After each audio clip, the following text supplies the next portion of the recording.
So I made the controversial decision on my podcast to make Kadarius Toney my number one wide receiver of this draft class, which a lot of people were saying, what in the hell are you thinking, Jackson? How is he the number one receiver? But I'm not just saying it for a hot take. I don't do that. I legitimately think that he can be the best. And part of this is just stemming from the fact that we as a football community, and I say we because I haven't been great at it in the past either, suck at evaluating wide receivers. We always get the wrong wide receiver that's going to be the best receiver. We usually no one had Jefferson as the number one receiver last year. At least most people didn't. And you can go down the list. If you look at top 10 wide receiver draft picks, as in picks that were drafted in the first 10 picks overall, there's more busts than there are players who just become like really good, let alone great. So I do think that there's things we do wrong. And I think one of the things we do wrong is not put enough emphasis on footwork and route running. And so footwork and route running, that's Toney's specialty. He's the best at that, which is why I think he's going to be the best wide receiver. And let's get into the film study and talk about exactly why. So we'll start off with this play. It's a very simple play, man coverage. His route's going to sort of fake as though he's going to the outside, then it's going to run over the middle. That's what he's doing. And really what I'm going to want you to watch is less about the breakdown and the play design and all this stuff.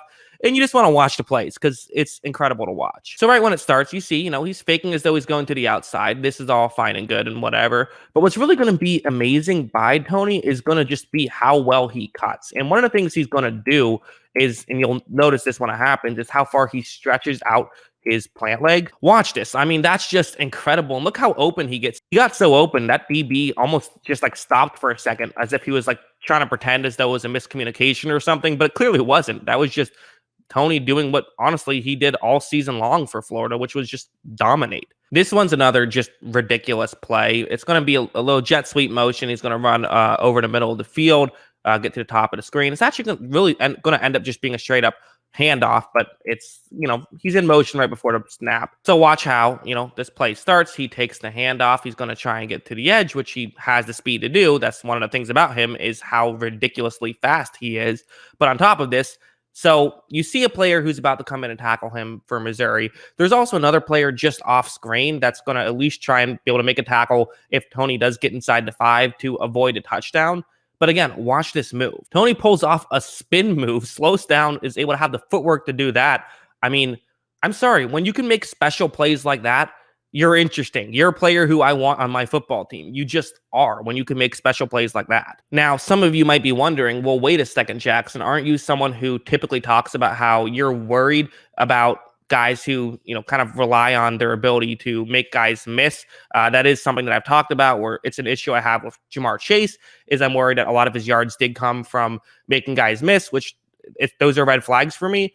But for Kadarius Toney, his moves would work in the NFL. You can just see on tape that those moves are not just great college moves. Those are great NFL moves. And this next one's an even better one right here. This one kind of got the football world by storm a little bit. It's man coverage. No one's over the middle. So him running a slant over the middle is great. But what's going to be really impressive isn't just the fact that he's going to get open or what he's going to do, but more so how he's going to do it. Watch him fake as though he's going to the outside and then boom. I mean, look at that. To have not only just to have the balls to try and pull that off, but just to have the footwork to be able to pull that off. Absolutely incredible. I'm sorry, but if you can do that, you're going to have success in the NFL. That's like Antonio Brown like stuff. I'm not saying it's, honestly, it's in the same ballpark. It feels like now he has a long way to go to be Antonio Brown. Antonio Brown's, the best receiver of our generation, love him or hate him. Most people don't love him, but there absolutely is that sort of just that footwork of that burst and the way you can stop and move. Jerry Jeudy is another good example of just kind of the unbelievable footwork, but Toney is a faster version of that. So that's kind of what I like about him. One thing that I've heard a lot of criticism of that I just don't agree with is, okay, great. He can win in the slot. We get it. A lot of my highlights have been kind of interesting plays where he's going from the slot or he's going to the outside. How much can, going to the outside is in like a jet sweep or something. How much can he win just by being a plus receiver who runs deep or a plus receiver who's able to get open? The reality is he can win pretty often, I think. I think that he can do that pretty constantly. And this next one will be an example of that. So on this play, what Florida is doing is the way it's built is that Toney is running a go route, and you have another receiver who's going to fake as though it could be a screen that's trying to get the defensive backs who are in that area to kind of be fooled a little bit. I think it worked a little, but I'm not sure how much it worked. There definitely was a player who immediately runs over to cover Toney. I'm not sure if that was his job, but I think it was. Like, watch, right when this play starts, the defensive back does run over. In a second, we see them. All of a sudden, Toney is completely wide open. So that's just the speed he has. And that's what I'm talking about, where he does have speed to get by you. So, yes, typically a lot of his super great highlight reel level plays are coming from the slot or coming from just his route running in general, whether it's, even if it's not from the slot, a slot type move as opposed to a go route on the outside. He can absolutely win on those go routes on the outside. And as you see, he also is able to make this grab while staying on his feet and getting into the end zone for a touchdown, which is good because the throw was a bit off, but still a good play by Toney. And this play is also important to bring up because it's not just him being able to get separation. He can make a tough catch, which is important. You want guys who can make a tough catch. I think one of the real underrated things about, say, a Tyreek Hill, which that's kind of my comp for Toney, is I think he's a slower Tyreek Hill, which is still very valuable, I feel like Hill doesn't get enough credit for his ability to make the tough catches, and Toney's another guy who can do that.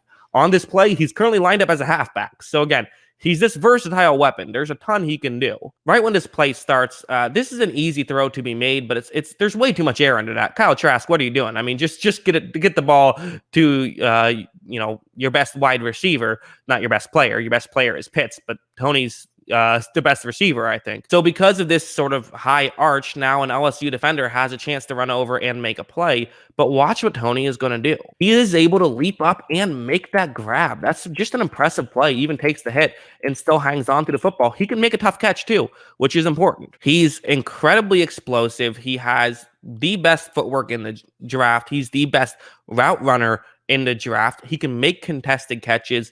The only real issue I've seen that I would say is a fair criticism is that some people have argued, well, he hasn't won on the outside consistently because Florida hasn't asked him to do that consistently. And that's a concern of, like, do you know if he's going to be able to pull that off or not?